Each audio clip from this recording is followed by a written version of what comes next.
enak juga nih Pak. Ini memang jamnya makan malam ya. Oke, pemirsa. Masih dalam acara After Hours with Helmi Yahya dengan tamu saya, sahabat lama saya, yang sekarang mendapatkan amanah untuk menjadi menteri yang tugasnya berat banget. Tapi semoga beliau bisa menjalani dengan baik. Ya, Ari Batubara atau Juliari Peter Batubara. Pak, sebelum kita lanjut nih, Pak, makanya Pak, ini ada juga data atau laporan yang ingin saya sampaikan kepada Pak Menteri. Silakan teman-teman. Nah ini Pak, IBC dan ICW sebut data penerima bansos kacau. Informasi PBJ tak transparan dalam penanggulangan pandemi COVID-19 di DKI Jakarta. Ada lagi kah?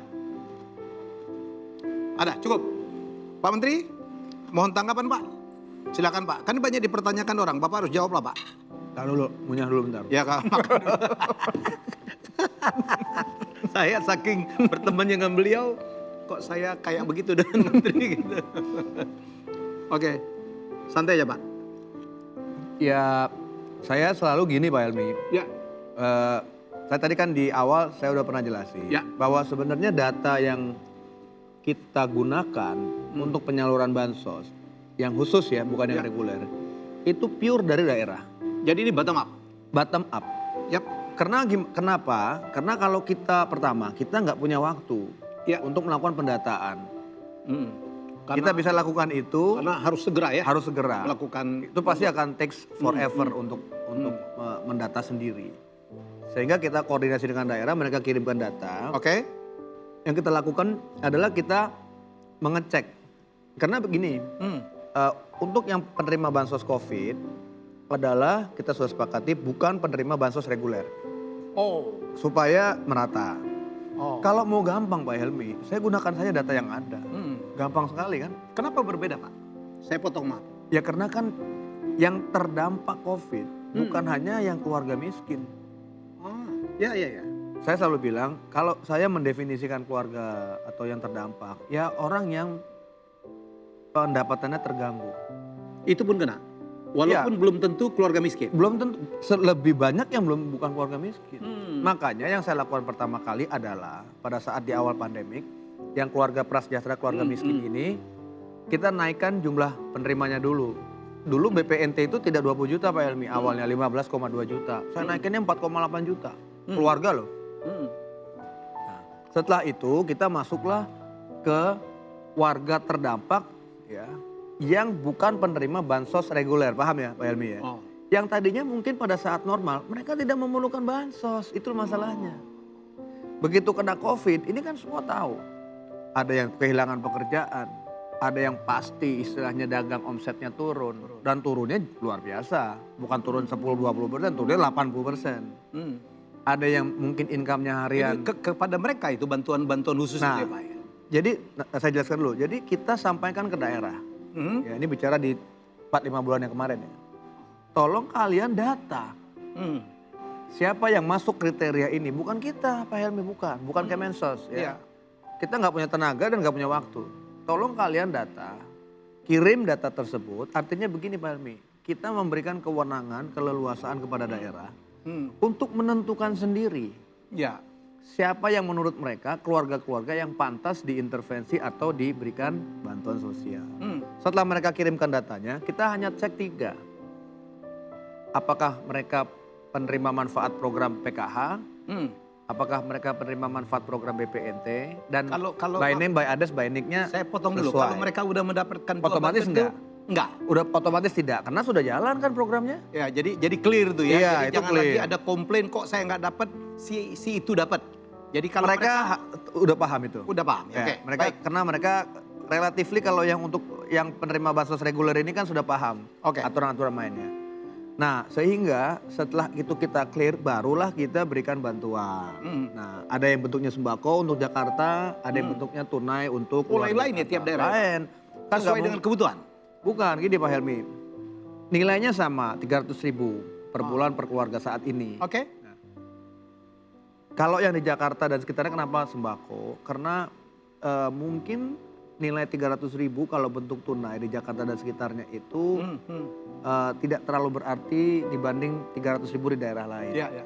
Tapi kalau kita berikan dalam bentuk makanan sembako, itu kan beda Pak Helmi. Ya. Ya, makanan bisa di-share satu keluarga begitu. Ada berasnya 10 kilo dan yang lainnya. Nah, kalau yang di luar Jakarta, kita berikan tunai. Sebagian besar lewat kantor pos.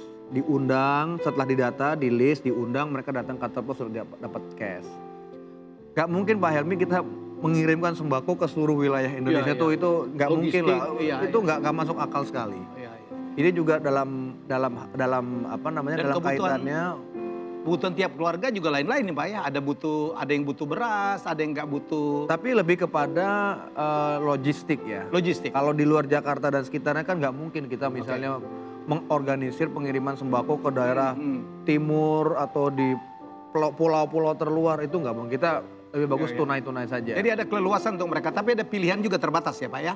Iya, kita kan Kalau pasti dia- alokasi. Maksud saya kalau dia petani penghasil beras, masa dapat bantuan beras lagi gitu ya? Dia bisa. Kita gini, kita berusaha sesimpul mungkin. Kita nggak terlampau terlalu jauh ke Mengatur-ngatur. situ, ngatur-ngatur. Pokoknya Baik, kita baik. begini prinsipnya. Daerah, kalian tentukan sendiri. Ya, Siapa yang menurut Kebutuhanmu. kalian ya. bisa diberikan bantuan. Tapi itu kan juga sekali lagi Pak Helmi, Ya. bantuan sosial ini nggak hanya dari Kemensos loh. Daerah juga melakukan. Kementerian lain seperti Kementerian Desa, kemudian yang sekarang jalan, Kementerian Koperasi, Kementerian Tenaga Kerja juga melakukan. Ya. Jadi rame-rame nih kita jalankan. Memang yang di awal-awal Kementerian Sosial nih kemarin, Ya. bersama dengan Kementerian Desa. Oke. Jadi daerah itu sebenarnya luas, artinya kalau misalnya ada data temuan tidak tepat sasaran, ya kita tanyakan ke daerah tersebut. Ya. Kita karena terus terang kalau sudah datanya masuk ke Kemensos, karena kita harus cepat, ya kita kan nggak mungkin ngecek lagi. Setuju. Ngecek secara apa namanya, secara sistem oke. Tapi kalau ngecek lapangan kan nggak mungkin Pak Helmi. Yang terima 10 juta, Ya. 2 juta orang, Nggak punya keluarga. orangnya juga, Pak, untuk Kita punya orangnya juga. Pak Menteri, kita kembali yang penerima bansos yang reguler ya. Yang reguler. Pak Menteri sekarang udah punya database-nya ya? Oh iya, kita ada data terpadunya. Silakan makan. Data terpadu kesejahteraan sosial atau DTKS. Ini kita ada, ini isinya adalah begini Pak Helmi. Kalau 100% populasi yang kita ada di dalam DTKS, kita ada 40% terbawah. Status ekonominya terbawah. Jadi isi data kami itu ada hampir 30 juta keluarga loh. Orangnya hampir 98 juta. Bapak yakin apa kontennya itu akurat Pak? Ya kalau 100% ya pasti tidak. Karena oleh karena itu Pak Helmi, kita sudah mendapatkan anggaran yang cukup besar. Saya dengar 1,6 triliun Ya, untuk 1,4 triliunan 1,4 triliunan tahun untuk depan mengupdate database. memutahirkan. Memutahirkan. Tahun depan ya Pak? Tahun depan. Tapi sekarang kita sudah mulai persiapan sehingga nanti pada saat kita lakukan pemutahiran, kita bisa pastikan data kita akan jauh lebih akurat lagi, dan tentunya data ini yang menggunakan kan bukan hanya kita. Ya. BPJS Kesehatan menggunakan Data ini. program subsidi listrik menggunakan data ini, dan mungkin program-program lainnya juga Ya. bisa menggunakan data ini. Pak Menteri, karena ini adalah uang rakyat dari APBN 1,36 triliun ya ternyata tepatnya ya. 1,4 kurang sedikit lah. Hampir 1,4. Ya. Ini kan big number Pak. Barangkali biar masyarakat jelas nih ya, biar masyarakat jelas.